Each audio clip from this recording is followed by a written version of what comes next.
10월 첫째 주 사부 예배 오신 여러분들 진심으로 환영하고 축복합니다. 이번 주간은 우리가 추석 연휴의 이제 마지막 날짜를 지나고 있는데요. 우리가 한 주를 지내오면서 주님께서 지으신 그 세계가 얼마나 아름다운지를 한 번 더 심도 있게 둘러본 기간이 아니었나 싶습니다. 그래서 오늘은 주님의 그 아름다우심을 함께 찬양하고자 합니다. 우리 함께 찬양하겠습니다.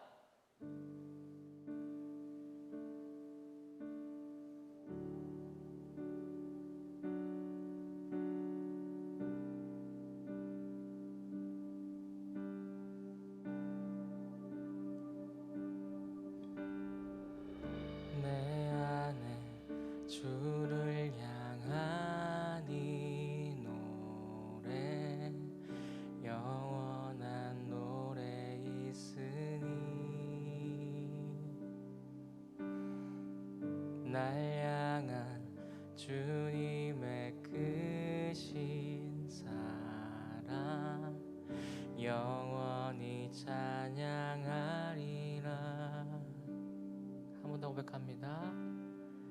내 안에 주를 향한 이 노래 영원한 노래 있으니 날 향한 주님의 크신 사랑 영원히 찬양하리라.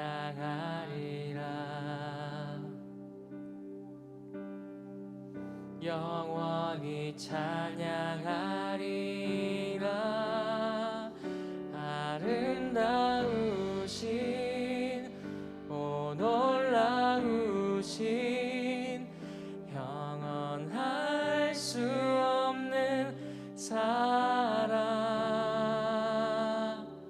오 위대하신 하나님의 사랑 영원히 찬양하리.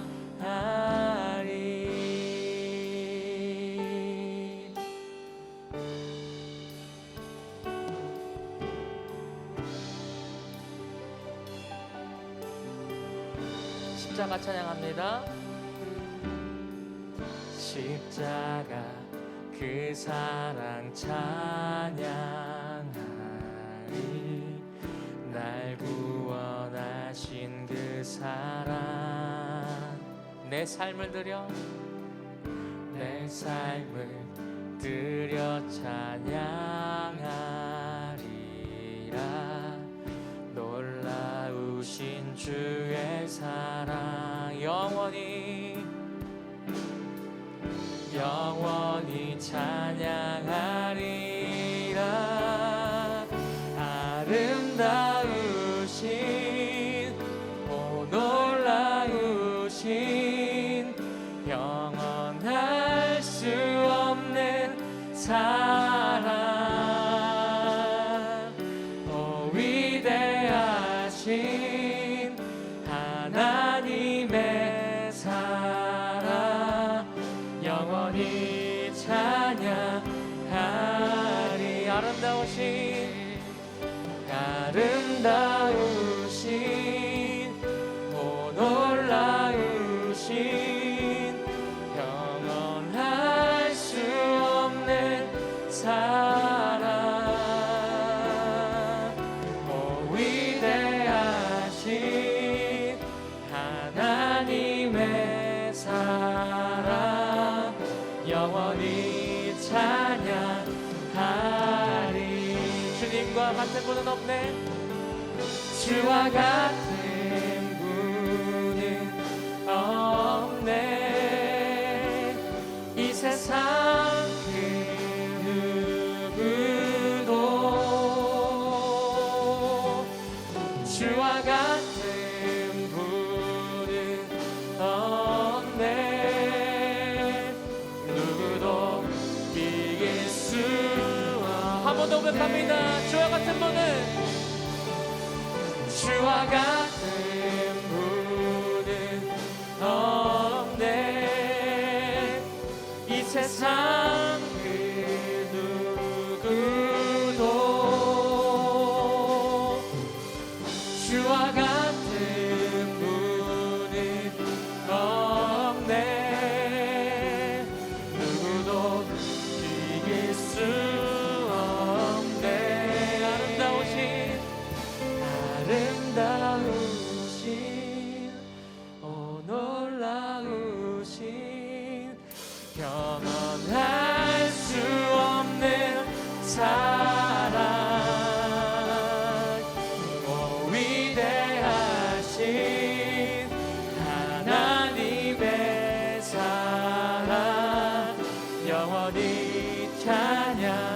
찬양하리. 아름다우신 오 놀라우신 변할 수 없는 사랑 오 위대하신 하나님의 사랑 영원히 찬양하리.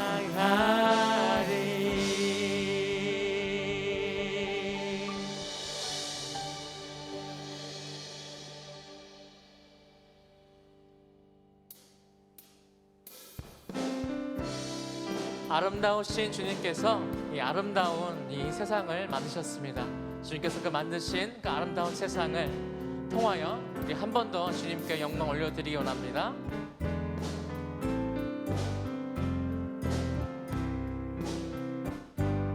참 아름다워라. 참 아름다워라. 주님의 세계는 저 솔로몬의 옷보다 더 고운 백합. 한 번 더 고백합니다. 참 아름다워라. 참 아름다워라. 주님의 세계는 저 솔로몬의 옷보다 더 고운 백합. 주 찬송하는 듯 저 맑은 새소리 주 아버지의 지으신 그 솜씨 깊. 2절로 고백합니다. 참 아름다워라. 참 아름다워라. 주님의 세계는 저 아침 해와 저녁로 하늘 빛난 별. 망망한 바다와 늘 푸른 보물이 다 주 하나님 영광을 잘 드러내도다.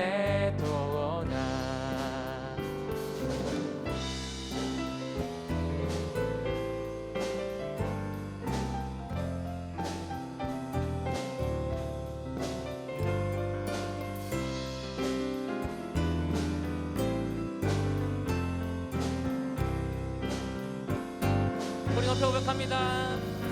그 소리 가운데 주 음성 들리니 주 하나님의 큰 뜻은 다 알 듯하도다. 그 소리 가운데 그 소리 가운데 주 음성 들리니 주 하나님의 큰 뜻을 다 알 듯하도다. 주 하나님의 큰 뜻을 다 알 듯하도다.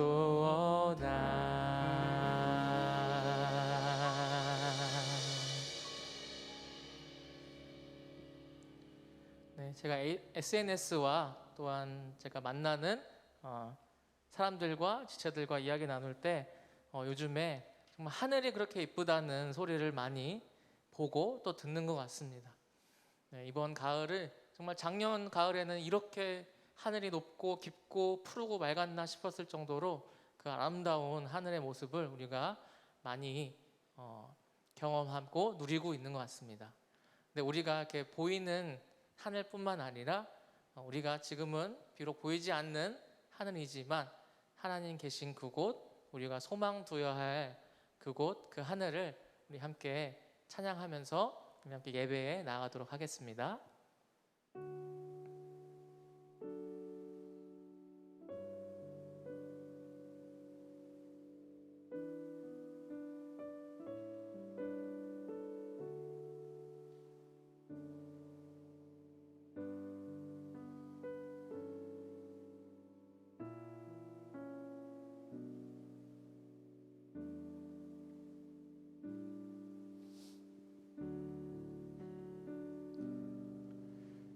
지금은 비록 땅을 걷다며 살지라도 내 영혼 저 하늘을 디디며 사네. 내 주님 계신 눈물 없는 곳, 저 하늘에 숨겨둔 내 소망이 보고픈 얼굴들, 그리운 이름들 많이 생각나. 때론 가슴 터지도록 기다려지는 곳. 내 아버지 너른 품 날 맞으시는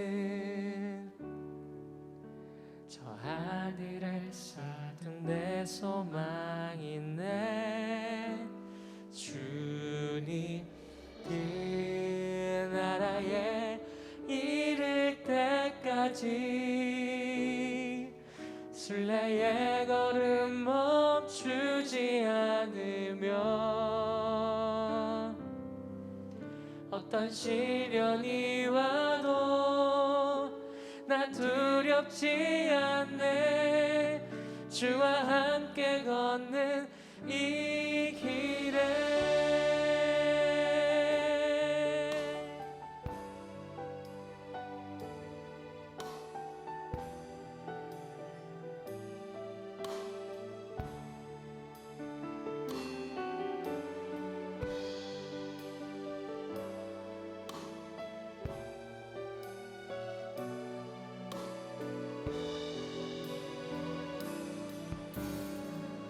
보고픈 얼굴들, 보고픈 얼굴들, 그리운 이름들 많이 생각나. 때론 가슴 터지도록 기다려지는 곳. 내 아버지 너를 품 날 맞으시는 저 하늘에 쌓아둔 내 소망이네. 주님 그 나라에 이를 때까지 순례의 걸음 멈추지 않으며, 어떤 시련이 와도 난 두렵지 않네. 주와 함께 걷는 이 길에. 주님 그 나라에 이를 때까지 순례의 걸음 멈추지 않으며, 어떤 시련이 와도 난 두렵지 않네. 주와 함께 걷는 이 길에. 주와 함께 걷는 이 길에. 주와 함께 걷는 이 길에. 주와 함께 걷는 이 길에. 우리 함께 걷는 이 길에.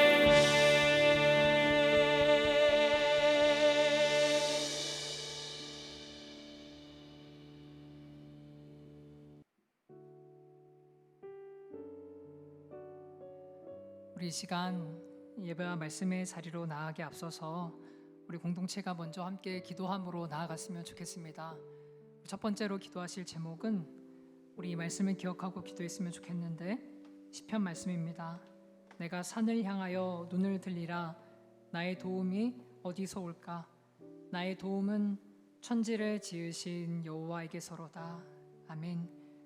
주님께서 우리에게 이 말씀을 주시며 우리의 도움이 오직 하나님께로부터 나온다라고 약속해 주셨습니다. 우리 약속을 붙잡고 하나님, 죄인인 우리를 붙잡아 주시고 도와주십시오. 우리가 이 약속에 힘입어 주를 향하여 눈을 듭니다. 지난 한 주 우리 삶을 가득 채운 죄악들과 연약함들, 허물들을 사하시고 그리스도의 은혜로 우리를 회복하여 주시옵소서. 모든 문제와 상황들이 그리스도의 능력으로 변화되는 은혜를 주시옵소서라고 우리의 유일한 도움이신 우리 하나님께로 이 약속의 초청에 힘입어 함께 기도함으로 나가도록 하겠습니다. 기도하겠습니다. 하나님 아버지, 주의 은혜를 감사합니다. 오늘도 주의 말씀을 들고 나오게 하시니 감사합니다. 내가 산을 향하여 눈을 들이라. 나의 도움이 어디서 올고 나의 도움이 천지를 지으신 우리 아버지에게서로다 말씀하신 하나님 아버지, 이 주의 약속의 초청에 힘입어 오늘도 나아갑니다. 우리의 삶의 죄악들도 많고 허물들과 연약함들이 드러나지만 오늘도 주님의 힘과 소망에 의지하여 나아가오니 역사하여 주시옵소서. 죄를 받아주시고 공을 여겨주십시오. 하나님, 우리의 힘과 도움이라고 말씀하셔서 우리가 말씀 붙잡고 나아갑니다. 우리의 도움 되시는 주님 바라보니 우리의 유일한 소망 되신 아버지 하나님, 우리를 받아주시옵소서. 우리의 죄악들을 가지고 나아갑니다. 하나님, 우리를 도우시고 우리의 죄 사하여 주시고 함께하여 주셔서 이 시간 주와 그리스도를 없는 시간 되도록 역사하여 더 이상 주님 안에 하나님, 있으면 정죄함이 없음을 우리가 의지하며 나아갑니다. 주님 붙잡아주셔서 주님 함께하여 주옵소서. 하나님, 모르는 주님, 나의 허물을 우리 가운데 있게 도와여 아버지, 나의 연약함을 좀 도와주옵소서. 주님만 의뢰해서 아버지, 주님만 바라보는 복된 시간 되도록 우리를 사용하시고 인도하여 주셔서 하나님 바라볼 수 있도록 도와여 주시옵소서.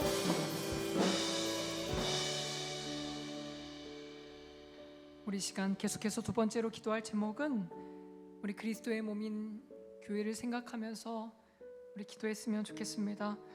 우리를 부르실 때에 혼자 부르신 것이 아니라 교회로 부르시고 자매와 형제들로 불러주셨음을 기억하며 우리의 가족이요, 나의 귀한 몸의 각 부분인 우리 순원들, 우리 친구들, 우리 동료들, 이 귀한 주님의 몸을 세워갈 수 있는 힘과 지혜와 사랑을 허락해달라고 우리 간구했으면 좋겠습니다. 특별히 간구할 때 우리 안에 역사하시는 성령 하나님, 무사람의 마음을 감찰한다고 하셨사오니 우리가 한 몸과 한 마음으로 세워지기 불편해하는 마음이 우리 가운데 있다면 하나님 강력하게 역사하여 주셔서 주님의 귀한 몸 세워가는 은혜를 우리 사랑간의 교회 세임 공동체 안에 우리 허락해달라고 우리 공동체를 놓고 주님의 도우심과 은혜를 구하며 나아가도록 하겠습니다. 우리 함께 기도하겠습니다. 하나님 아버지, 감사합니다. 우리를 한 몸과 한 기체로 불러주시나요? 감사합니다. 목회자와 애너와 인건담과 순장과 팀장들이 있습니다. 그 안에 섬기는 성결들 있습니다. 하나님의 안에서 우리가 사랑하기 원합니다. 우리가 서로 주님 안에서 관계 맺고 주님 안에서 하나님 바라볼 때 우리 가운데 일어나게 하여 무엇보다 우리의 하나님 바라봅니다. 주님을 향한 그 뜨거운 마음과 사랑의 마음과 예배가 회복되기 원합니다. 아버지, 우리에게 의지하며 나아갈 때 주님만 허락하여 우리 주옵소서. 공동체가 하나님의 역사함을 허락하여 주시옵소서. 그 서로 이를 사랑하는 감당하는 마음과 순장이 이해하는 있습니다. 마음과 도와주는 마음을 허락하여 동료들 주옵소서. 한 지체들 싸우니 주여, 이 아버지, 수고의 짐과 사랑의 짐을 짓는 자들마다 하나님의 힘겹게 은혜를 말미암아 지체들이 있습니다. 새롭게 된 역사들이 함께 모이지 일어나게 못함에 하여 있어서 정말 하나님 혼자서 감사합니다. 쓰러지는 우리 듯한 가운데 지체들이 있습니다. 아버지, 돌보아 주님 지켜주시옵소서. 기도할 때 나아갈 때마다 아버지, 우리의 마음을 주장하여 긍휼히 주시오. 여겨주시옵소서. 힘듦과 어려움들이 우리에게 은혜를 새롭게 되게 주옵소서. 도와주소서.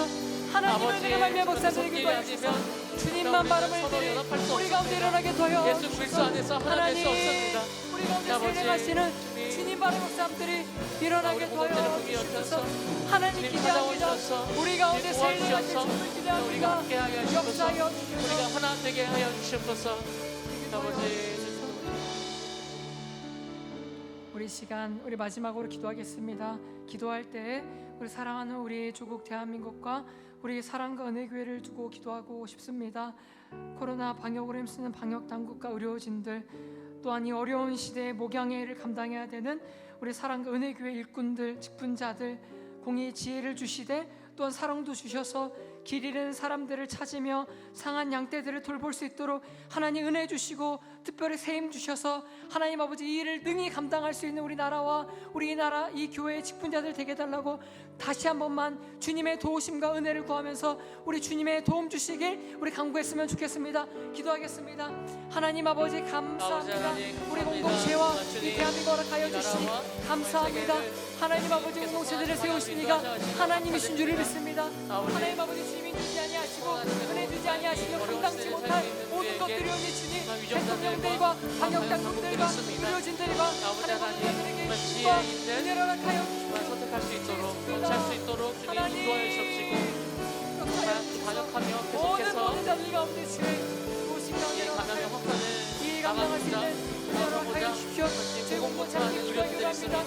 치료하고자 정말 헌신하는 주님 지도자를 위해 기도합니다. 아버지 그들을 하나님 흔들리지 아니하게 주시고 도와주시고 그들의 지혜와 사랑을 영광을 가지고 허락하셔서 이 모든 일들을 지지 감당할 수 아니하고 있도록 정말 역사여 주님 주십시오. 생각해서 더 하나님 이상 아버지 더 많이 들지 않도록 주님 붙잡아주셔서 아버지 주님께서 이 시기를 어떻게 사용하실지를 하나님의 은혜를 바라볼 수 어떻게 있는 일들을 다시 영광 일어나게 받으실지를 하여 한번 더 돌아보는 시간 되게 하나님 아버지 하여 일어나게 하여 주시옵소서. 주시옵소서. 주님 하나님 감사합니다. 우리가 비록 우리 향해 어렵지만 사용하시는 줄 바라보니 주님께서 역사여 하나님의 주셔서 계획이 무엇인지 하나님의 은혜가 우리 가운데 오실 수 있도록 기대하며 주님 주님께서 우리 가운데 기도하는 공동체 가운데 우리 되게 하여 담임 주시옵소서. 목사님과 아버지, 모든 당회와 교육자들과 아버지, 모든 직분자들이 주님이 아버지, 감당할 수 있는 주님께서 아버지 역사여 주시옵소서.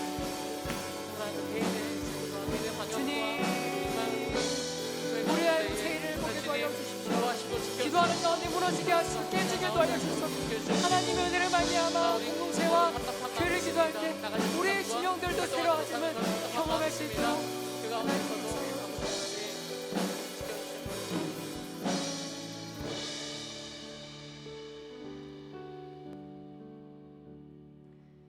예배를 위해서 기도하겠습니다.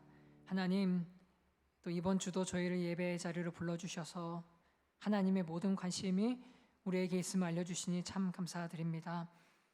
우리가 하나님의 사랑 받는다고 하나님의 관심이 내게 있다고 잔척하는 자들 되지 않게 하여 주시고 이 하나님의 사랑을 힘입어 우리도 함께 사랑함으로써 믿음의 열매들을 맺어가게 하여 주시옵소서.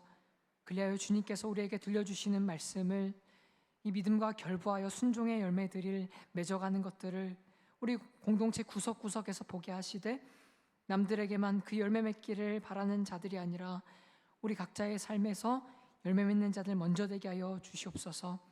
하나님 혹시라도 예배 가운데 나와 있는데 우리 중에 완악하여 주의 말씀 앞에 돌같이 굳은 마음을 가진 자들이 있다면 하나님 그 마음을 새롭게 하여 주시고 새 영을 부어주셔서 부드러움으로 마음으로 바꿔주시고 또 루디아의 다친 마음이 주의 말씀 듣기 위하여 하나님 열어주셨던 것처럼 그들의 마음 열어주셔서 오늘 주의 말씀 들을 때 주의 말씀의 초청 앞에 활짝 열려서 구원의 말씀, 우리를 살리는 말씀이 우리 각 심령 가운데 심겨지는 귀한 복된 일들이 일어날 수 있도록 하나님 긍휼히 여겨주시옵소서. 그렇게 하실 주님을 기대하며 예수님의 이름으로 기도드립니다. 아멘.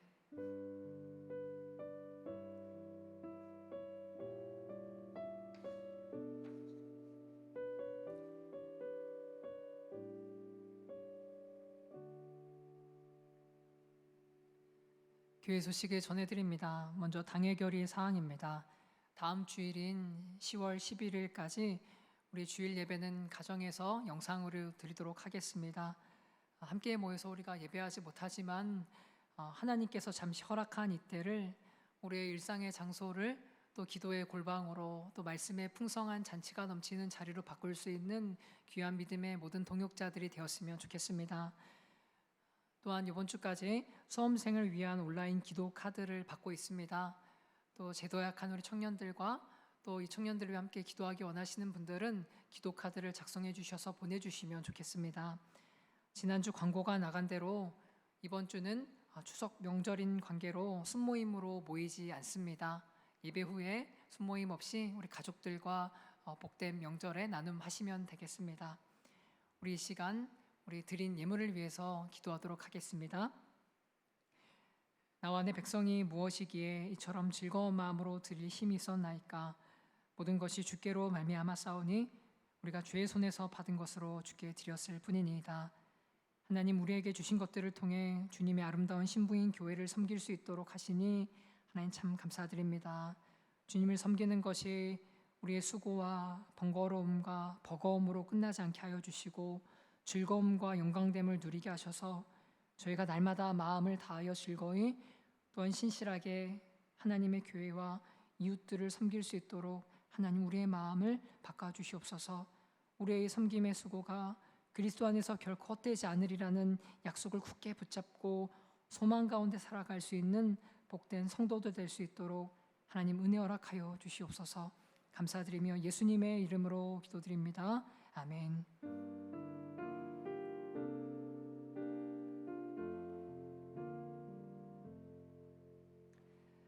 우리 시간 하나님께서 우리에게 주시는 말씀은 요한복음 7장 14절에서 24절까지의 말씀입니다. 신약성경 155쪽에 있습니다.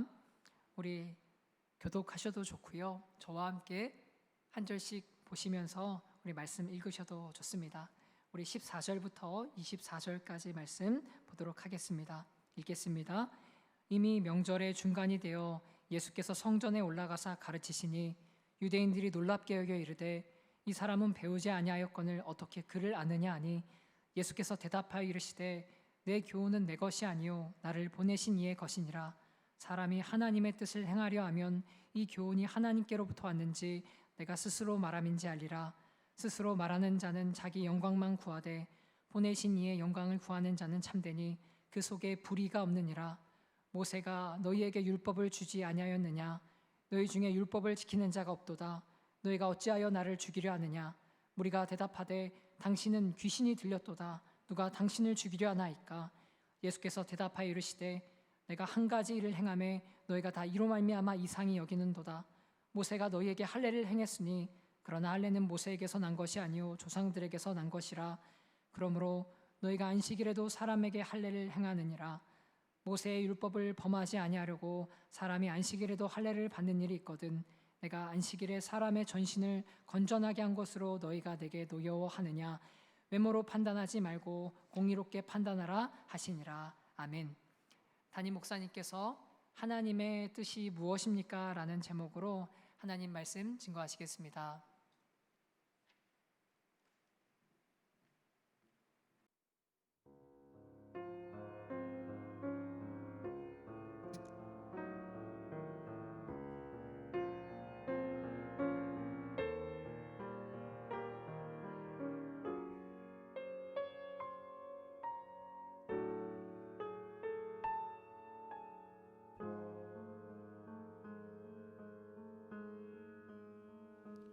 하나님 사랑 날 위하여 하늘 영광 버리고 오셨네. 저 높은 별 넘어 낮고 낮은 땅 위에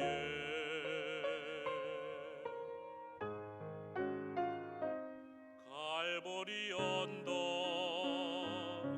십자가 지시고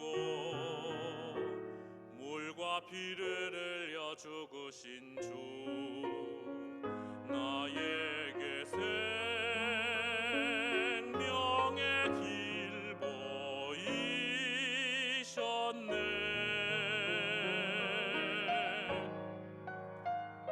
저 하늘 높이 올라가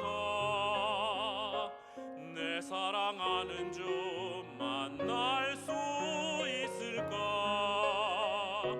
저 바다 끝에 달려간 내 사랑 내 주님을 배울 수 있을까? 하나님 사랑 그 사랑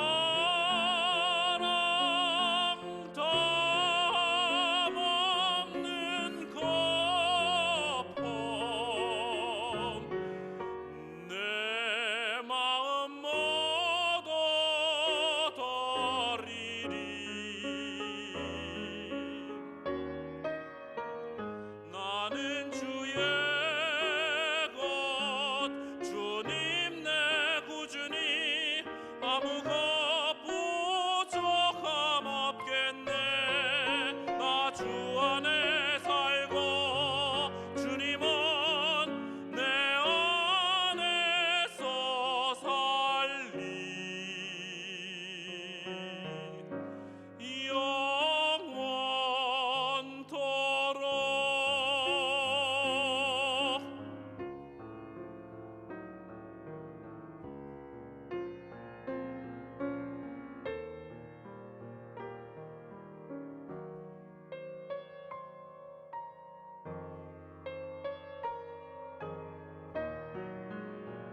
만날 수 있을까? 저 바다 끝에 달려가 내 사랑 내 주님을 배울 수 있을까? 하나님 사랑 그 사랑 담없는 거품 내 마음 모두 드리리 나는 주의 것 주님 내 구주니 아무것 부족함 없겠네 나 주 안에 살고 주님은 내 안에서 살리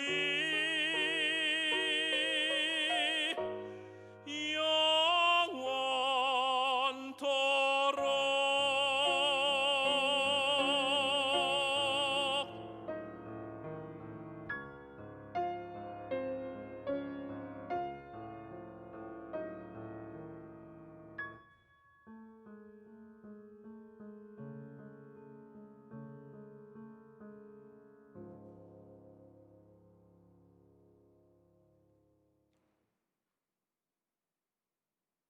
아멘. 감사합니다.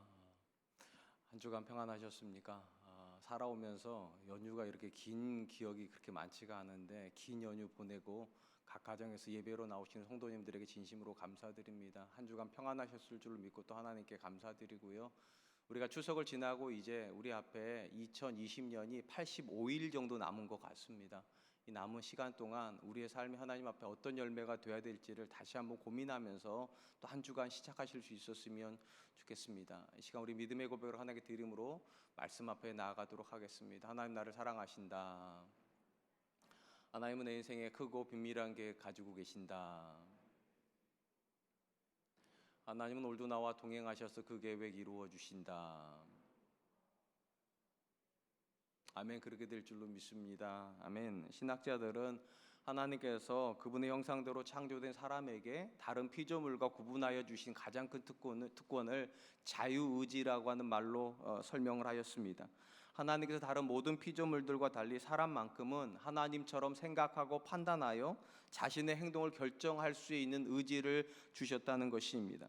사람을 제외한 이 땅의 어떤 피조물들도 스스로 자신이 원하는 바를 선택할 수 없습니다. 그러하기 때문에 낮과 밤은 순서를 바꿀 수가 없고 사계절의 변화도 순서가 바뀔 수가 없는 것입니다. 그런데 사람에게는 자유의지가 주어졌기 때문에 얼마든지 자신이 원하는 삶을 스스로 선택할 수 있게 되었습니다. 그리고 이런 자유의지는 다른 피조물에게는 존재하지 않는 하나의 큰 숙제를 사람에게 안겨주었습니다. 바로 선택의 문제입니다. 존재론적 관점에서 보면 다른 피조물과 달리 사람은 선택하는 존재이고 사람의 선택에 의해서 각 사람의 인생은 달라진다, 이렇게 이해할 수 있을 것입니다. 성경적 관점에서 볼 때 한 사람이 선택할 수 있는 삶은 크게 두 가지 중에 하나입니다.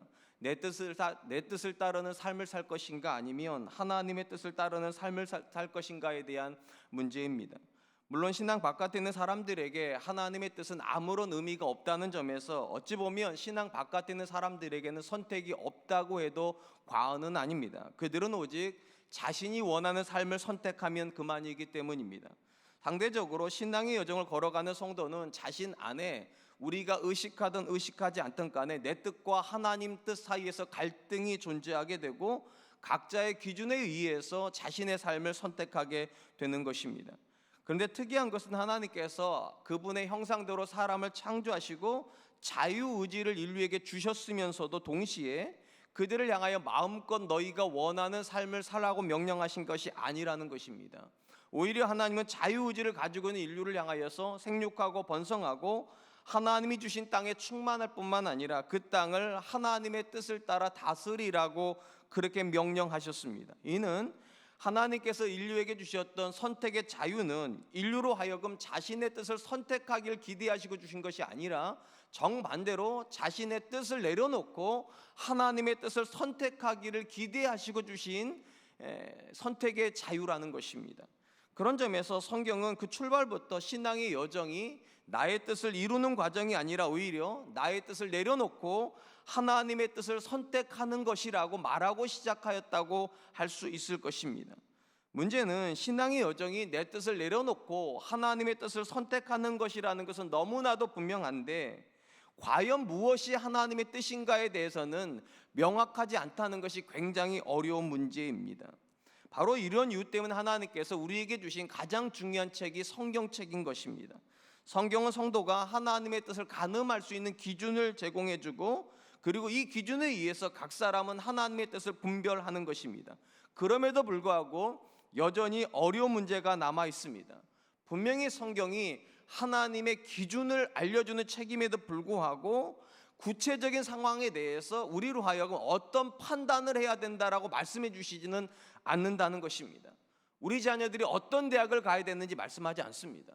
우리가 어떤 직업을 가져야 되는지 말씀하지 않습니다. 우리가 어떤 가치관을 따라서 오늘 어떤 삶을 살아야 되는지 말해주지 않습니다. 기준만 있을 뿐입니다. 그런 점에서 굳이 표현을 하면 성경은 우리를 향한 하나님의 기준이 제시가 되고 성도는 이 기준에 근거하여서 내 삶에서 하나님이 원하시는 바를 찾아내는 숙제를 푸는 여정이라 이렇게 이해해도 좋을 것 같습니다. 그런 점에서 성경의 말씀을 많이 안다고 해서 그가 반드시 하나님의 뜻을 다 분별해낸다고 말할 수가 없습니다. 왜 하나님께서 여호와를 경외하는 자에게 지혜를 주십니까?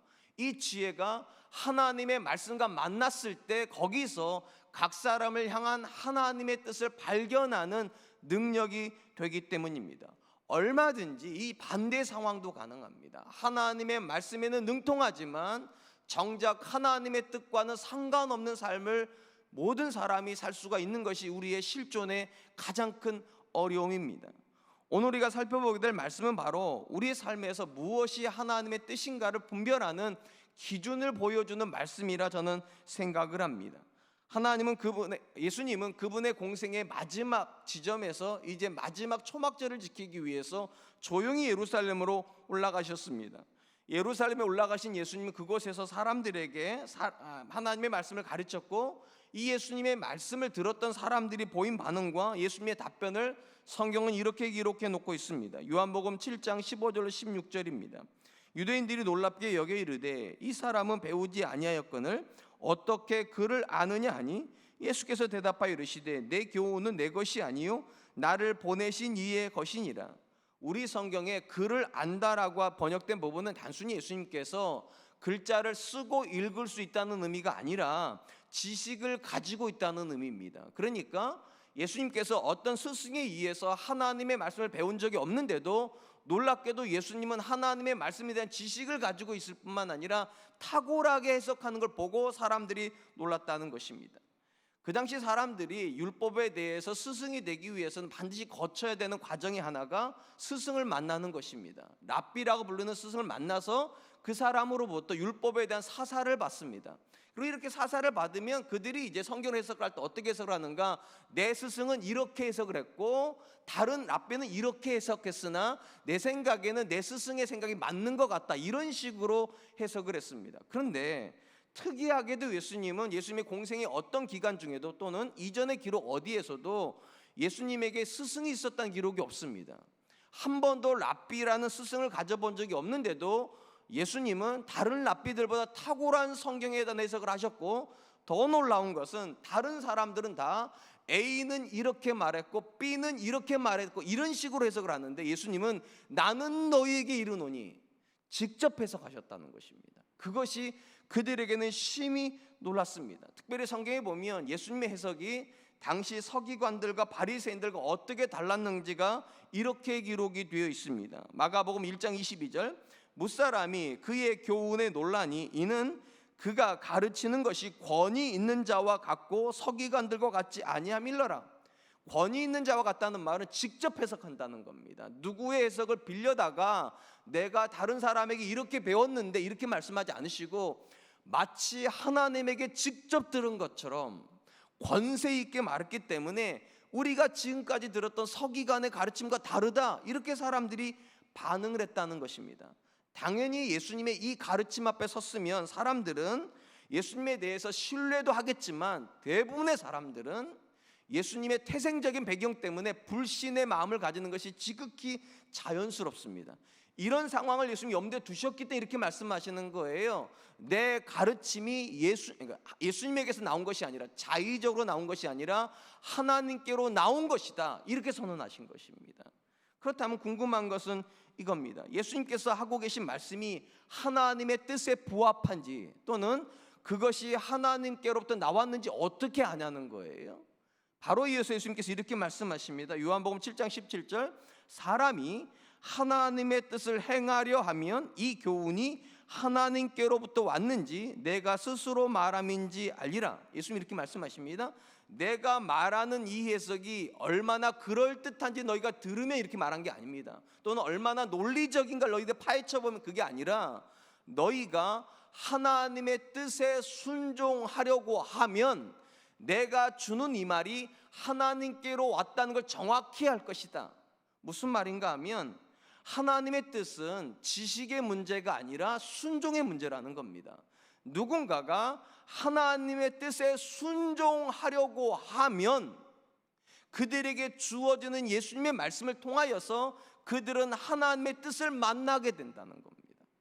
더 노골적으로 말하면 예수님이 주시는 모든 말씀은 지식을 위해서 주어진 것이 아니라 그들에게 순종할 목적으로 주어졌고, 그들이 예수님의 말씀에 순종하면 정확하게 하나님의 뜻이 무엇인지를 발견하게 된다라고 그렇게 말씀하고 계신 것입니다. 그런 점에서 예수님의 말씀을 지식으로만 들으려고 하는 그 당시 사람들은 하나님의 뜻을 못 만난다는 겁니다. 누구만 하나님의 뜻을 만나게 되는가, 또 예수님의 말씀이 진짜 하나님의 말씀이시구나 어떻게 알 수 있는가, 순종해봐야 한다는 겁니다. 그 말씀대로 살아볼 때야 비로소 각 사람을 향하신 하나님의 뜻을 발견할 수 있다. 우리가 본문에서 예수님께서 하신 말씀에 근거하여서 분명히 깨닫는 것이 하나가 있습니다. 하나님의 뜻이 무엇인지 확인할 수 있는 가장 간단한 방법은 하나님의 말씀에 순종하는 것입니다. 그런 점에서 모든 세대를 향하여서 예외적이지 않은 획일적인 하나님 뜻은 하나가 있습니다. 하나님은 우리가 순종하기를 원하신다는 것입니다. 이것이 오늘 본문에서 우리에게 주는 가장 강력한 메시지라고 저는 생각을 합니다. 우리가 출애굽한 이스라엘 역사에서 분명히 아는 것이 하나가 있습니다. 하나님은 출애굽한 이스라엘 향하여서 가나안 땅을 점령하라고 말씀하셨다는 겁니다. 여기서 우리가 또 하나 분명한 사실을 확인합니다. 출애굽한 이스라엘에게 하나님의 뜻은 가나안 땅을 점령하는 것입니다. 그런데 안타깝게도 출애굽한 부모 세대는 이 일에 실패합니다. 왜 실패합니까? 그들이 이렇게 판단을 했기 때문입니다. 가나안 땅을 정복하는 것은 하나님 뜻이 아니다라고 판단했기 때문입니다. 그럼 왜 그렇게 판단을 한 겁니까? 10명의 정탐꾼 때문입니다. 10명의 정탐꾼이 정탐을 하고 와서, 물론 12명이 갔어요. 그 중에 2명은 가나안 땅을 점령하는 것이 하나님 뜻이라고 말했지만 10명은 그것이 하나님 뜻이 아니라고 말을 했습니다. 왜냐하면 그 땅의 성벽은 너무 견고하고 그 땅을 지키는 사람들은 너무 거대해서 우리는 절대로 그 땅을 정복할 수 없다. 그러니까 그 땅을 정복하는 건 하나님 뜻일 수 없다라고 잔동해 버렸습니다. 자, 그 땅을 정복하는 것이 하나님 뜻일 수 없으니까 그들은 당연히 하나님의 말씀에 순종하지 않기로 결정을 합니다. 그러고 그들이 순종하지 않았기 때문에 그들은 하나님의 뜻을 못 만납니다. 순종하지 않으면 절대로 하나님 뜻을 못 만나는 것입니다. 그렇게 하여 그들은 다 40년 동안 광야에서 다 죽게 됩니다. 이제 남은 세대는 이 부모 세대들의 자녀 세대입니다. 자녀 세대들의 리더는 여호수아였습니다. 하나님께서 여호수아에게 뭐라고 말씀하셨는가? 그 땅을 정복하는 것이 하나님 뜻이라고, 가서 정복하라고. 자녀 세대의 특징은 무엇인가? 부모들과 정반대 결정을 합니다. 똑같은 가나안 땅인데도 그들은 말씀에 순종하여 요단강을 건너갑니다. 그리고 순종을 하여 그 모든 전투를 끝내고서 내린 결론이 뭐냐? 이 땅을 정복하는 것이 하나님의 뜻이 맞았다는 겁니다. 분명한 건 부모 세대에게도 하나님 뜻은 있었고 자녀 세대에게도 하나님 뜻은 있었습니다. 똑같습니다. 가나안 땅을 정복하는 겁니다. 그런데 부모 세대는 하나님의 뜻을 분별하는 데 실패했습니다. 왜 실패했습니까? 자녀 세대는 왜 하나님의 뜻을 분별할 수 있었습니까? 지식의 문제가 아닙니다. 순종의 문제입니다. 하나님의 말씀에 순종하였던 자녀 세대는 하나님의 뜻을 만나지만 하나님의 말씀을 분별하지 못하고 순종하지 못했던 부모 세대는 하나님의 뜻을 만나지 못합니다. 그래서 본문에서 말하는 거예요. 하나님의 뜻대로 행하는 자라야 내가 하는 말이 하나님에게서 온 것이라는 걸 너희가 알게 된다. 우리에게 적용하는 것도 똑같습니다. 하나님의 말씀에 순종하려고 하는 사람만 하나님의 뜻을 만나게 되는 것입니다. 사랑하는 성도 여러분, 목회를 하다 보면 자주 듣는 말이 이것입니다. 목사님, 무엇이 하나님의 뜻입니까? 이 질문에 대부분 하는 내용이 이런 거예요. 목사님, 이번에 우리 아이가 A 대학을 가야 될까요? B 대학을 가야 될까요? 이번에 사업을 해야 되겠는데 영등포에다가 해야 할까요? 가리봉동에다 해야 될까요? 무엇이 하나님 뜻인지 모르겠다고. 우리는 종종 하나님 뜻을요, 이렇게 A를 선택할 것인가 B를 선택할 것인가에 대한 문제로 자꾸만 이해를 합니다. 물론 이것이 하나님의 뜻을 분별하는 방식이 아니라는 말은 아닙니다. 그러나 성경적 관점에서 하나님의 뜻과 가장 관련을 맺는 것은 A와 B 중에 어느 걸 선택하는 게 아닙니다. 무엇을 의지하고 사는가의 문제입니다. 사람들이 내게 하는 말을 의지할 것인가, 내가 가지고 있는 지식을 의지할 것인가, 아니면 하나님의 말씀을 의지하고 살 것인가, 그걸 선택하는 겁니다. 내가 하나님의 말씀에 의지하여 순종하기로 작정을 하면 그 다음부터는 우리는 하나님 뜻을 만나는 것밖에 없어요. 순종하는 사람은 어디를 가도 하나님 뜻을 만납니다. 그러나 순종하지 않으면 아무리 지혜로운 선택을 해도 하나님의 뜻과 상관이 없습니다. 그런 점에서 반드시 기억하십시오. 하나님의 제1원칙, 순종과 관련해요. 하나님 뜻과 관련하여 순종하는 겁니다. A냐 B냐 중에 하나를 선택하는 게 아니라, 이 일을 할 것인가 저 일을 할 것인가를 선택하는 것이 아니라, 내가 하나님의 말씀대로 살 것인가 살지 않을 것인가, 이걸 먼저 선택하는 겁니다. 이것이 하나님의 뜻과 관련된 가장 중요한 것입니다. 이건 마치 내비게이션으로 운전하는 것과 비슷합니다. 내비게이션 안에다가 우리가 원하는 목적지를 칩니다. 이제부터 중요한 문제는 무엇인가? 내비게이션의 뜻대로 따를 것인가입니다. 근데 굉장히 많은 남편들이 내비게이션과 싸웁니다. 그래, 네가 일로 가라고, 난 일로 안 갈 건데 다른 데로 가버립니다. 그래서 부부싸움을 하는 거죠. 아내들은 내비게이션을 믿는데 남편을 안 믿고, 근데 남편은 내비게이션을 안 믿어요. 그러니까 자꾸만 엉뚱한 데로 간단 말이죠. 분명한 건 내비게이션의 뜻대로 따르려고 하는 의지만 있다면 목적지는 반드시 도착합니다. 물론 가다가 방향 표시를 잘못 들어서 길이 틀려질 수는 있어요. 그런데 친절한 내비게이션께서는 반드시 교정을 해주십니다. 다시 전방에서 유턴하시라고. 하나님의 뜻도 마찬가지라 생각됩니다. 우리가 우리 인생을 향하여서 내가 이제 하나님의 뜻대로 살겠다 선택을 하고 하나님의 뜻이 가리키는 말씀을 따라서 살기 시작하면 가다가 잘못된 선택할 수 있어요. 그러나 우리가 하나님의 뜻대로 살려고 하면 뜻은 반드시 돌아옵니다. 우리를 길에서 돌이키세요. 그래서 하나님의 뜻을 분별하려고 하는 사람에게서 가장 중요한 것은 이것입니다. 내가 하나님의 말씀대로 살 것인가, 아니면 내 뜻대로 살 것인가, 아니면 그들이 가르쳐주는 방식대로 살 것인가. 예수님 말씀하십니다. 하나님의 뜻대로 살려고 하는 자들은 반드시 그분의 말씀에 순종함으로 하나님의 뜻을 분별하게 된다. 그러니까 A냐 B냐를 가지고 고민하지 마세요. 오히려 고민해야 될 것은 오늘 내가 하나님의 말씀에 순종하고 있는가, 이것만 고민하세요. 하나님의 말씀에 순종하고 있는 자는 반드시 하나님의 선하신 인도함을 받습니다. 그리고 그는 반드시 어떤 선택을 하든지 간에 하나님의 선하신 결론 앞에 도달하게 될 줄로 믿습니다. 그러므로 저는 오늘도 저와 여러분들이 순종하는 사람 되었으면 좋겠습니다. 두 번째로 본문에서 우리가 주목하려고 하는 것은 과연 우리가 하나님의 말씀에 순종한다는 것이 어떤 의미를 가지는가입니다. 왜냐하면 순종에도 목적이 있기 때문입니다. 오늘 두 번째 이야기가 바로 이 부분입니다. 예수님은 자신의 가르침과 굉장히 대조적인 가르침이 있다라고 말씀하시면서 두 번째 단락을 시작을 하십니다. 18절로 19절입니다. 스스로 말하는 자는 자기 영광만 구하되 보내신 이의 영광을 구하는 자는 참되니 그 속에 불의가 없느니라. 모세가 너희에게 율법을 주지 아니하였느냐? 너희 중에 율법을 지키는 자가 없도다. 너희가 어찌하여 나를 죽이려 하느냐? 예수님은 바로 앞에서 자기의 가르침이 하나님께로 왔다 이렇게 말씀하셨고, 본단락에서는 정반대로 그 가르침이 스스로에게 온 존재들도 있다라고 말씀하십니다. 본문에서 예수님께서 말씀하시는 가르침을 스스로 주는 자들은 당시 종교 지도자를 가르치는 말씀임에 거의 틀림이 없습니다. 예수님은 당시 종교 지도자들이 하나님의 영광과 전혀 상관없이 자신의 영광을 위해서만 말씀을 가르친다, 그렇게 말씀하고 계신 겁니다. 일단 여기서 우리가 주목할 것은 예수님이 책망하고 계시는 당시 종교 지도자들이 가르치는 말씀이 틀렸다고 말씀하고 계신 게 아닙니다.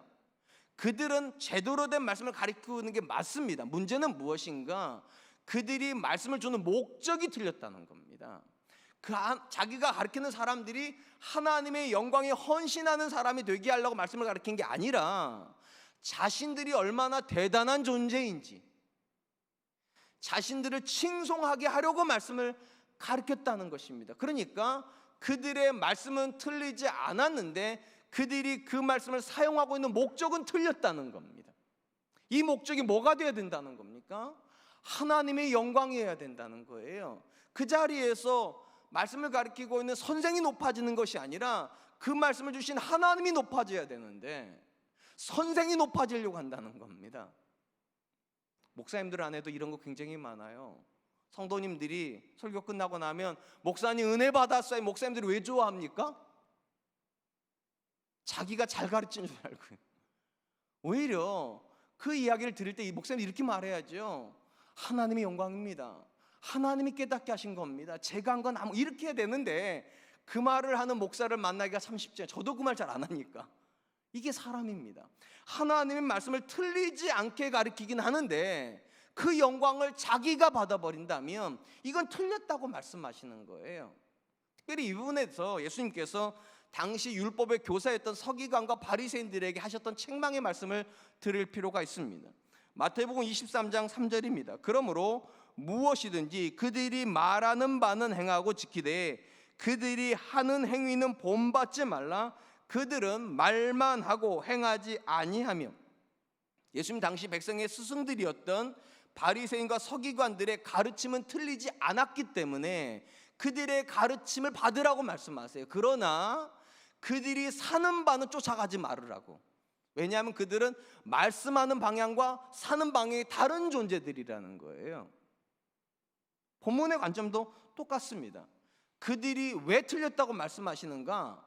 그들의 말이 틀렸기 때문이 아니라 그들의 말과 삶이 갈라졌기 때문에. 본문에서 이런 상태를 예수님이 뭐라고 말씀하시는가? 그들은 불의한 자라고. 왜 그들이 불의한 자입니까? 조금만 생각하면 간단해요. 여러분, 우리가 말한 대로 안 살면 사람들은 우리를요 옳은 사람이라고 말하지 않아요. 사기꾼이라고 말해요. 내가 말한 대로 살아야 그게 옳은 거예요. 그리고 내가 만약에 말한 대로 안 살으면 나만 틀리는 것이 아니라 내가 했던 모든 말도 다 틀려져 버립니다. 그러니까 말씀을 가리키고 있는 그들의 말은 분명히 맞아요.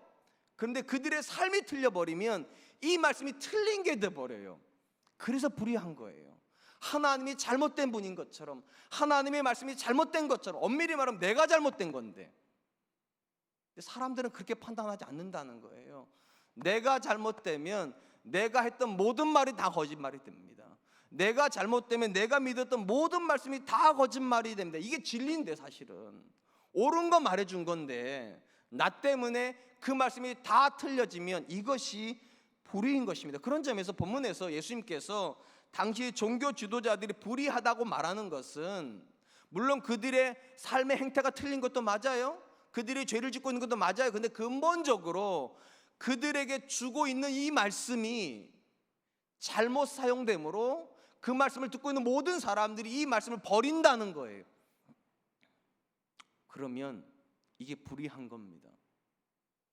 특별히 말씀을 가르치는 사람에게 이건 굉장히 무서운 이야기입니다. 사람들은 저와 여러분들의 말에 관심이 있지 않습니다. 그 말이 빚어놓은 우리의 삶에 관심이 있어요. 그리고 이 삶을 보고서 판단하는 거예요. 저 사람의 말이 옳구나. 그리고 그들이 또 이렇게 부정하는 거예요. 말은 잘하는데 삶은 형편없구나. 그러면 그 말은 권세가 없어집니다. 그리고 그 말은 절대로 진리일 수 없습니다. 그래서 주님 말씀하시는 거예요. 자기의 영광에 헌신하는 말은 절대로 하나님의 뜻일 수 없다고. 오직 하나님의 영광에 헌신하는 가르침이라야 하나님 뜻이라고. 또한 본문에서 우리가 절대로 간과하면 안 되는 것은 하나님의 말씀에 순종하고 있다는 것의 본질은 나의 영광을 구하는 것이 아니라 절대적으로 하나님의 영광을 구하고 있어야 하는 것이라고. 이게 굉장히 중요합니다. 하나님의 말씀에 순종하면서도요, 하나님께서 순종하지 않았다고 말하는 사람들이 나온다는 겁니다. 분명히 현상적으로는 11조도 하고 있고, 현상적으로는 예배도 드리고 있고, 형상적으로는 봉사도 하고 있는데 하나님께서 이렇게 말하는 사람이 나올 수 있다는 거예요. 내가 도무지 너를 모른다고. 네가 언제 나한테 봉사했냐고, 네가 언제 나한테 예배했냐고, 이런 사람들이 나온다는 거예요. 제가 이렇게 단정적으로 말씀드릴 수 있는 이유가 있습니다. 스가랴서에 보면 이스라엘의 지도자들이 스가랴에게 나와가지고 질문하는 내용이 나옵니다. 바벨론 기간 동안에 그들이 했던 금식을 예루살렘으로 돌아온 시점에도 해야 됩니까? 이 질문을 해요. 이 질문 앞에서 하나님께서 이렇게 대답을 하십니다. 스가랴서 7장 5절로 6절. 온 땅의 백성과 제사장들에게 이르라. 너희가 70년 동안 다섯째 달과 일곱째 달에 금식하고 애통하였거니와 그 금식이 나를 위하여 한 것이냐? 너희가 먹고 마실 때 그것은 너희를 위하여 먹고 너희를 위하여 마신 것이 아니냐? 성경학자들은 이 스가랴에서 나오는 이 질문, 5월달과 7월달에 했던 금식은 본질적으로 예루살렘의 멸망과 관련이 있다고 봅니다. 그러니까 예루살렘 특히 성전의 멸망이에요. 그러니까 성전의 멸망을 기억하면서 그들이 애통하기 위해서 5월달에 7월달에 금식을 했다는 거예요. 근데 이 금식을 왜 계속하는가를 물었냐면, 이 스가랴서는요, 그들이 회복이 돼가지고 이제 성전을 세운 다음에 쓰여진 책이에요. 그러니까 성전이 세워졌는데 이전에는 무너져서 애통했던 이 금식을 세워진 시점에도 계속 해야 됩니까? 이렇게 물은 거예요. 세워졌으니까 이제 안 해도 되는 거 아닙니까? 이렇게 물은 거란 말이에요. 그런데 이 질문에 대해서 하나님께서 오히려 근본적인 문제를 제기하세요. 너희가 언제 나를 위해서 금식했냐고. 너희가 금식할 때도 다 너희를 위해서 한 것이고, 심지어 지금 먹고 마시는 것도 다 너희를 위해서 한 것인데 언제 나를 위해서 한 금식이라고 나한테 물어보냐는 거예요. 이걸 두 번이나 강조하기 위해서 예수님께서 하나님께 이렇게 말씀하시잖아요. 그 금식이 나를 위하여 한 것이냐? 진짜로 그 금식이 나한테 주어진 것이냐? 하나님 대답은 이거 아니라는 거예요. 하나님의 뜻이 무너진 것에 대한 애통함, 자기들 때문에 하나님의 영광이 땅에 떨어진 것 때문에 애통함, 그게 아니라 빨리 회복됐으면 좋겠다, 빨리 잘 살았으면 좋겠다, 빨리 평안했으면 좋겠다는 그 마음의 목적을 가지고 금식했고, 이제는 더 잘 먹으려고, 이제는 더 행복하려고 금식하고 있다는 거예요. 신앙적 행위가 맞아요. 금식이요, 하나님이 기뻐하시는 건 맞아요. 그런데 심지어 그 금식에서도 하나님이 보시는 건 행위가 아니라 목적이요. 무엇을 위해서 금식을 하고 있냐는 겁니다. 무엇을 위해서 봉사를 하고 있냐는 겁니다. 무엇을 위해서 헌금하고 있냐는 겁니다. 그것이 내가 조금 더 평안하고 내 자녀가 조금 더 잘되고 우리 가정이 조금 더 행복하기 위함이라면 하나님이 질문하시는 거예요. 그것이 나를 위하여 한 것이냐? 너희를 위하여서 너희를 위해서 한 거 아니냐?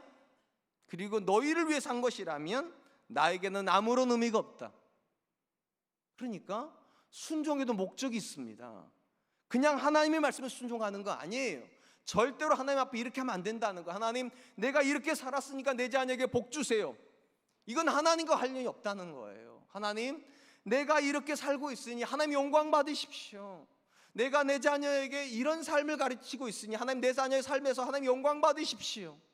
내가 하나님을 너무 사랑해서 하나님께 헌신할 수 있는 아주 작은 부분인 이 물질을 하나님께 드립니다. 하나님 영광을 위해서 써주십시오. 이 목적으로 순종해야 된다는 거예요. 오직 하나님의 영광을 위한 순종이 아니라면, 하나님을 위한 거 아니고 하나님을 위한 것이 아니면 그 순종은 틀렸다는 겁니다.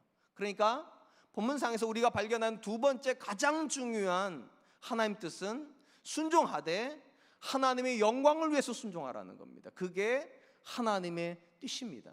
사랑하는 성도 여러분, 하나님께서 저와 여러분이 우리 주변 사람들에게 하나님의 말씀을 전달하는 증인이 되기를 기대하시는 건 맞습니다. 그래서 많은 사람들이 때를 얻든지 못 얻든지 하나님의 말씀을 가르치려고 굉장히 많이 했습니다. 그런데 반드시 기억할 건, 하나님이 생각하시는 증인의 삶은 말하는 자가 아닙니다.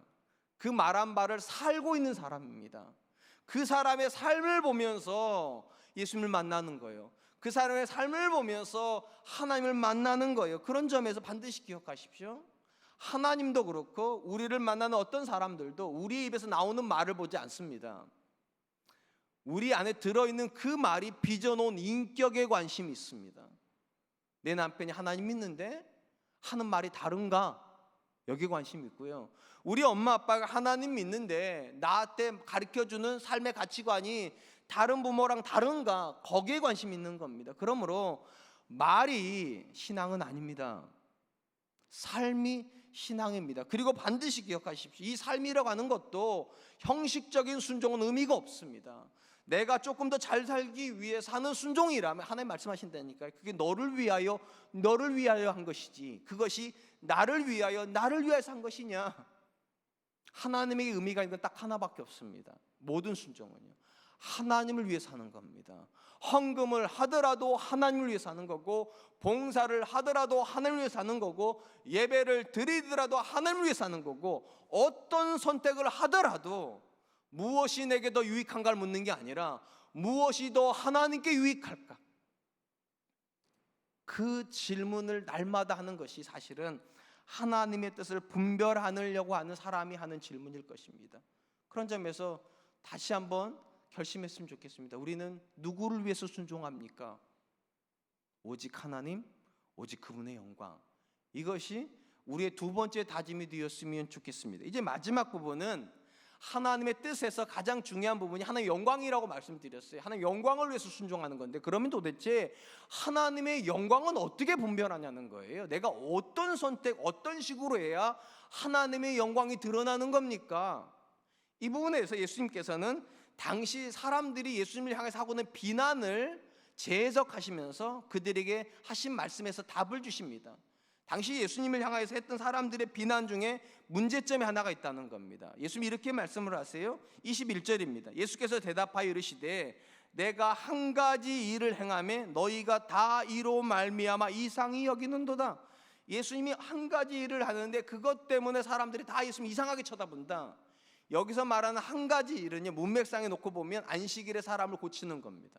그러니까 예수님께서 안식일마다 이상하게 사람을 고치신다는 거예요. 38년 된 병자를 고친 것도 이때고, 손 마른 사람을 고친 것도 이때고, 귀신을 쫓아냈던 것도 안식일이에요. 그러니까 안식일마다 예수님은 한 가지 동일한 패턴으로 일하신다는 거예요.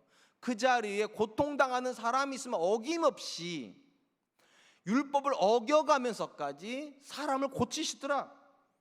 그래서 그 당시 사람들은 예수님께서 율법을 파괴한다 하여 예수님을 정죄했다는 겁니다. 이에 예수님께서 그들의 판단이 잘못되었다라고 지적하시면서 이렇게 말씀을 하십니다. 23절 24절입니다. 모세의 율법을 범하지 아니하려고 사람이 안식일에도 할례를 받는 일이 있거든 내가 안식일에 사람의 전신을 건전하게 한 것으로 너희가 내게 노여워하느냐? 외모로 판단하지 말고 공의롭게 판단하라 하시니라. 예수님께서는 그들의 하는 행동이, 그들이 하는 판단이 잘못됐다는 이야기를 어디서부터 가져오는가? 율법에서 특별히 할례 조항을 가지고 얘기하십니다. 할례라고 하는 것은 아이가 태어나면 8일 만에 하는, 무조건 8일 만에 하는 겁니다. 그런데 어떤 아이가 태어나는데 8일을 계산해 보니까 안식일이랑 딱 겹쳐요. 그러면 안식일은 원래 어떤 일도 안 하는 날입니다. 그러면 할례를 안 하는가? 아니라는 거예요. 8일 만에 해야 된다는 이 할례 기준을 지키기 위해서 그들은 반드시 안식일에도 할례를 행한다는 거예요. 그럼 왜 안식일에 할례를 행하느냐? 할례의 명령이 율법보다 먼저 있었기 때문입니다. 무슨 말인가? 할례는 너희 조상들에게 주신 명령이다. 무슨 말인가? 할례는 아브라함에게 주신 명령입니다. 그러니까 모세가 율법을 받는 시점으로부터 400년 전쯤에 이미 하나님은 할례에 대한 명령을 주셨고, 이게 먼저 있기 때문에 할례의 명령이 율법에서 명시하는 안식일 명령보다 우선이다, 이렇게 해석한 거예요. 그래서 율법의 우선권을 가지고 있는 할례를 안식일에도 그들은 한다는 겁니다. 한 사람이 일부의 몸을 깨끗하게 하기 위해서. 여기서 예수님께서 이렇게 말씀하세요. 한 사람의 몸의 일부를 깨끗하게 하기 위해서 안식일에도 할례를 행한다면, 만약 몸 전체를 깨끗하게 하기 위함이라면 왜 반대하냐는 거예요. 굉장히 논리적이세요. 굉장히 율법에 대한 정확한 해석이에요. 한 존재가 하나님 앞에서 부정을 떨쳐내는 행위가 할례입니다. 몸의 일부를 잘라내는 거예요. 근데 예수님 뭐라고 말씀하시는가? 한 존재 몸 전체가 하나님 앞에 부정해서 영광이 드러나지 않는 존재에게서 그의 몸 전체를 깨끗하게 함으로 하나님께 나오게 하는 이 행동을 왜 막냐는 거예요. 그러므로 너희 판단이 잘못되었다는 겁니다. 서론에서도 말씀드렸듯이 교회를 다니지 않는 사람들에게는요, 하나님의 뜻은 의미가 없습니다. 그들은 관심도 없고 심지어 자기 인생에 하나님의 뜻이 있다는 걸 인정을 안 하기 때문입니다. 오직 하나님 뜻은 누구에게만 관심이 있고 의미가 있는가? 교회를 다니는 저와 여러분들에게만 의미가 있습니다. 문제는 우리에게, 모든 사람에게 다 하나님의 뜻은 의미가 있는데 이 하나님 뜻이 쉽지가 않다는 데 문제가 있다고요. 그 중에서도 가장 큰 문제가 무엇인가? 하나님의 말씀을 가지고 하나님 뜻을 분별하는데, 심지어 하나님의 말씀을 가지고도 하는 하나님 뜻에 대한 분별이 각각 다를 수 있다는 게 본문의 이야기입니다. 본문을 잘 들여다보세요. 예수님을 비난하고 있는 사람들도 하나님의 말씀을 가지고 비난합니다. 안식일에는 사람이 병을 고치면 안 되는 건데 예수님이 고친다. 말씀을 가지고 예수님을 정죄했습니다. 하나님 뜻을 가지고서.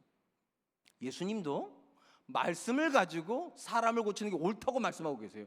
그러면 궁금한 거, 다 말씀에서 왔는데 예수님을 비난하는 사람들도 말씀을 가지고 얘기한 것이고 예수님도 말씀을 가지고 얘기하신 건데, 그럼 어느 말씀이 옳은 거예요? 어느 말씀이 하나님 뜻인 거예요? 이게 어려운 거예요. A 목사님한테 가가지고, 목사님 구로동에다가 머리 샵을 낼까요? 아니면 강남에다 머리 샵을 냈더니 A 목사님 구로동이라고 얘기하셨어요. 성경의 말씀을 가지고서. 근데 이게 믿을만한 건지 몰라가지고 B 목사한테 가가지고, 목사님 구로동에다 낼까요? 강남에다. B 목사님 이번에 말씀을 가지고 강남에다 내라고 그러셨어요. 어느 게 맞는 거예요? 둘 다 말씀으로 얘기하셨는데. 이런 문제가 있다는 겁니다. 이런 문제가요. 과연 여기서 무엇이 정말로 우리가 하나님의 영광을 가지고 해석하는, 또 순종하는 관점이냐는 거예요.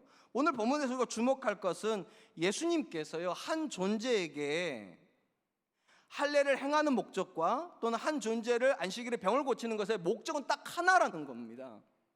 그 존재가 하나님과 관계를 맺는 목적이요. 이 목적 때문에 하나님께서 안식일에 자녀가 하나님의 백성이 되는 일을 허용하시는 거라는 거예요. 하나님의 백성이 되게 하시려고. 이 목적 때문에 예수님께서는 병 때문에 하나님께 멀어진 존재가 하나님께 가까워지게 하시려고 그를 고치셨다는 거예요. 거기 어디에도 예수님이 받는 영광 없어요. 거기 어디에도 예수님이 원하셔서 그렇게 했다는 게 아니에요. 거기 어디에도 사람들이 좋아해서 그렇게 했다는 게 아니에요. 딱 하나예요. 그들이 하나님과 가까워지게 하려고요. 그러니까 우리가 하나님 뜻을 분별하고, 특별히 하나님의 영광은 언제 드러나는가, 우리가 하는 결정이 그들로 하여금 하나님께 가까워지게 하면 그게 하나님의 영광입니다. 내가 하고 있는 결정이 나로 하여금 하나님께 가까워지게 하고 있다면 그건 하나님께 영광이에요. 근데 아무리 좋은 선택을 하더라도 그 선택 때문에 내 자녀가 하나님께부터 멀어진다, 하나님의 영광 아닙니다. 아무리 이윤이 나는 일을 하셨더라도 그 이윤 때문에 하나님께 멀어졌다, 하나님 뜻일 수 없습니다. 본문에서 예수님이 말씀하신 건 딱 하나예요. 한 존재가 하나님께 가까워지는 일은 하나님 뜻이라는 겁니다. 그렇기 때문에 안식일에도 할례를 하는 것이고 안식일에도 환자를 고치는 거라고. 그것이 하나님께 가까워지는 거니까. 이 부분에서 우리에게 가장 모범을 보여주고 있는 사람이 사도 바울입니다. 사도 바울이 고린도 교회에 보낸 편지 중에요, 가장 문제 중에 하나가 무엇인가? 시장에서 파는 고기를 먹을까에 대한 문제였습니다. 왜 이게 문제였는가? 이방 땅에 있는 모든 고기들은 대부분 이방의 신전에 들어갔다가 나오는 거였습니다. 이게 왜 문제가 될까? 구약 율법상으로는요, 우상에게 드려지고 있는 모든 음식은 다 부정한 음식을 못 먹습니다. 율법상으로 못 먹어요. 그러니까 어떤 이들은 율법을 가지고 이렇게 말했다는 거, 이건 부정한 음식이라 못 먹는다고. 그런데 또 어떤 이들은 예수님께서 우리에게 주신 자유, 신앙의 자유는 더 이상 율법에 매이지 않는다, 먹을 수 있다라고 얘기해서 둘 다 말씀에서 온 거예요. 한 존재는 구약의 말씀을 가지고 못 먹는다 말했던 거고, 한 존재는 신약의 성도에게 주신 예수님의 말씀을 근거해서 먹을 수 있다고 말을 했습니다. 그럼 어느 게 맞는 겁니까? 정답은 둘 다 맞죠. 둘 다 맞아요. 그러면 진짜 질문 이거죠. 어느 게 하나님의 뜻에 더 가깝습니까? 이걸 물어야죠. 어느 게 하나님 뜻에 더 가깝습니까? 바울이 이렇게 말을 합니다. 고린도전서 8장 13절. 그러므로 만일 음식이 내 형제를 실족하게 한다면 나는 영원히 고기를 먹지 아니하여 내 형제를 실족하지 않게 하리라. 먹느냐 마느냐 오르냐 그러냐 문제가 아니라 내 형제가 하나님께 멀어지냐 안 멀어지냐 그거라는 거예요. 하나님의 자녀가 하나님께 더 가까워지느냐 마느냐 그거였지, 오르냐 그러냐의 문제가 아니라고요. 그리고 사도 바울은 내 형제가 하나님으로부터 멀어진다면 나는 평생 고기 안 먹을 거라고. 그건 옳은 문제도 그런 문제도 아니라 그건 하나님의 영광이 아니니까. 하나님의 영광은 나를 통해서 그들이 하나님께 가까워지는 겁니다. 내가 내리는 결정 때문에 그 결정을 보는 사람들이 하나님 진짜 살아계시는구나, 우리 엄마가 저렇게 말하는 거 보니까 정말 하나님 살아계시는구나, 우리 아빠가 저런 결정을 하는 거 보니까 정말 하나님 살아계시는구나, 이윤이 목적이 아니라 정말 하나님이 목적이시구나, 내가 좋은 대학교 가는 게 목적이 아니라 내가 하나님과 가까워지는 게 우리 부모의 목적이구나, 그 지점이 하나님이 영광 받으시는 지점입니다. 사랑하는 성도 여러분, 성경은 분명하게 저와 여러분들이 거룩한 사람이 되어 하나님 뜻을 행하는 사람이 되라고 명령하시는 게 맞습니다. 근데 문제는 뭐냐? 거룩한 사람은 어떤 선택을 하는가에 대해서 답이 별로 없다는 겁니다. 별로 없어요. 그리고 오늘 본문에서 예수님께 주시는 가장 중요한 건 이겁니다. 하나님의 뜻에 가장 가까운 것은 한 존재가 하나님께 가까이 갈 수 있느냐 없느냐예요. 가까이 가면 하나님 뜻이에요. 그러므로 오늘도 하나님 앞에 가서 A를 해야 됩니까? B를 해야 됩니까? 물어보지 마시고 스스로 앉아서 잘 생각해 보세요. 내가 어떤 결정을 해야 내 자녀들이 하나님께 더 가까워질까? 내가 어떤 결정을 해야 내 남편이 하나님께 더 가까워질 수 있을까? 내가 어떤 선택을 해야 내 회사에서 같이 일하는 직장 동료들이 하나님께 더 가까워질 수 있을까? 물어보면 거의 대답은 정해져 있어요. 여러분이 모르지 않아요. 근데 그걸 자꾸 모른 척 하세요. 왜냐하면 한 존재를 하나님께 가까이 데려가는 대부분의 선택은 내가 십자가를 지는 선택이기 때문입니다. 그래서 모른 척 하시는 거예요. 자꾸만 외면하시는 거예요. 그리고 자꾸만 말하는 거, 모른다고, 하나님 뜻이 뭔지 모른다고. 아니, 모르지 않아요. 알아요. 다만 그렇게 안 살려고 할 뿐이에요. 기억하십시오. 하나님의 세 번째 뜻에 확실한 건 나 때문에 그들이 하나님께 가까워지는 겁니다. 그리고 이 삶의 대부분은 내가 죽는 겁니다. 그래서 예수님 말씀하시는 거예요. 아무든지 나를 따라오려거든 날마다 자기를 부인하고 십자가를 져야 할 것이다. 이제 말씀을 맺으려고 합니다. 하나님 뜻은 굉장히 중요하지만 또한 굉장히 어려운 문제입니다. 오늘 본문에서 예수님께서 세 가지 하나님 뜻과 관련된 기본 원칙을 말씀해 주셨다 생각을 합니다. 첫 번째, 하나님 뜻은 A냐 B냐의 선택이 아니라 하나님의 말씀대로 살 것이냐 안 살 것이냐, 순종의 문제입니다. 두 번째, 하나님의 말씀에 순종한다고 하여서 모든 순종이 다 가치가 있지 않습니다. 누구를 위해서 순종할 것이냐입니다. 나를 위해 살 것인가 하나님을 위해 살 것인가, 하나님의 영광을 위해 사는 순종이라야 그게 하나님 뜻에 합한 순종입니다. 세 번째, 순종을 하는데 다 순종을 하고 하나님 영광을 위해 산다고 하는데 충돌이 일어날 때 어떤 것이 진짜 하나님 뜻인가, 한 존재를 하나님께로 더 가까이만 온게 하는, 내가 이윤을 얻는 게 아니라, 내가 더 좋은 지점에 가는 게 아니라 다른 존재들이 나로 인해 하나님께 더 가까워지게 하는 게 어떤 것일까? 그것을 모르시면 하나님의 뜻은 우리에게 다 거의 대부분 선명해집니다. 우리 사랑과 은혜의 성도님들이 하나님의 뜻을 이야기하는 사람이 아니라 하나님의 뜻을 살아내는 사람들, 우리가 모르지 않는 하나님 뜻입니다. 다 알아요 사실은요. 그 하나님 뜻을 살아내는 한 주간 되시기를 주님의 이름으로 축원드리겠습니다.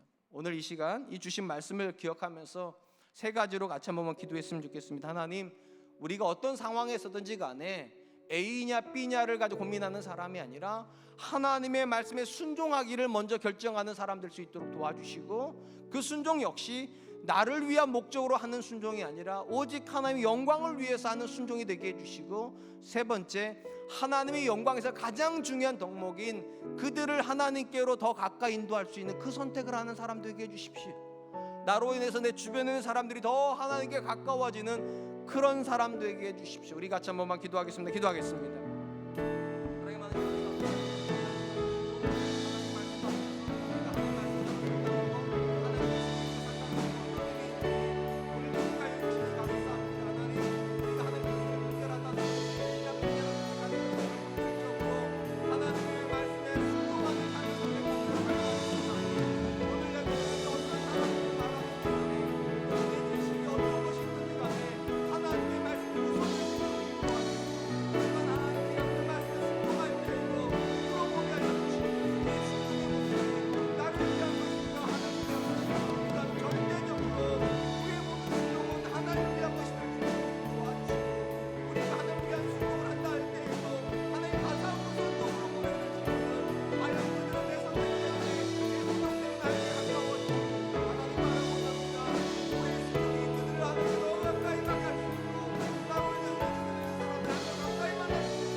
사랑이 많으신 하나님 감사합니다. 긴 연휴의 끝에 하나님 앞에 예배하러 나와서 말씀을 듣게 해주시니 감사합니다. 오늘 특별히 하나님 뜻이 무엇인가에 대해서 우리로 분별할 수 있는 기준을 듣게 해주시니 감사합니다. 오늘 주신 말씀을 따라 하나님, 우리가 어떤 걸 선택을 할 때 가장 먼저 선택할 것이 하나님의 말씀대로 사는 순종에 대한 선택이라 말씀해 주셨사오니, 하나님 주신 모든 상황에서 하나님의 말씀에 순종하는 결정을 먼저 하는 성도 되게 하여 주시옵소서. 또한 바라고 원합니다. 우리가 하나님의 말씀에 순종할 때에도 그 순종이 나를 위함인지 아니면 하나님의 영광을 위함인지 또한 묻게 하여 주시고, 오직 우리의 모든 순종은 하나님의 영광을 위해서 되어질 수 있도록 지금 도와주시옵소서. 마지막으로 구합니다. 우리가 하나님의 영광을 위해서 순종할 때에도 또한 우선적으로 물어야 될 질문은, 이 순종을 통해서 내 주변에 있는 사람들이 정말 하나님께 가까워질 수 있는가? 나로 인하여서 그들이 하나님께 영광을 돌릴 수 있는가? 이 질문들을 하는 사람 되게 하여 주셔서 하나님 바라고 원합니다. 우리 삶에서 비록 우리가 십자가를 지는 고난과 같은 삶을 결정할지라도 그 십자가 때문에 하나님의 영광이 드러나고 내 주변에 있는 사람들이 하나님께 더 가까워질 수 있다면 그 길을 갈 수 있도록 주님 도와주시고, 그 길을 갈 수 있는 용기와 지혜와 그리고 은혜를 더하여 주시옵소서. 이번 한 주간 하나님 다시 새롭게 시작하는 한 주간에서 하나님, 우리의 모든 관심은 오직 하나님께 영광, 오직 하나님께 영광이 될 수 있도록 주님 도와 주시옵소서. 그렇게 인도하실 줄 믿고 감사드리오며, 지금은 우리 주 예수 그리스도의 은혜와 하나님의 사랑하심과 성령님의 함께하심이 하나님의 말씀에 순종하되 그 순종이 하나님을 위하여 그리고 하나님의 영광을 드러내는 순종이 되기 위하여 하나님 앞에서 기도하고 그리고 그 삶을 살기로 작정하는 우리 사랑과 은혜께 귀한 성도님들과 저들의 가정과 사랑하는 자녀들과 경영하는 모든 일들 위해, 그리고 사랑과 은혜교회와 이 나라 이 민족 위해 지금으로부터 영원토록 함께 하시기를 축원하옵나이다. 아멘.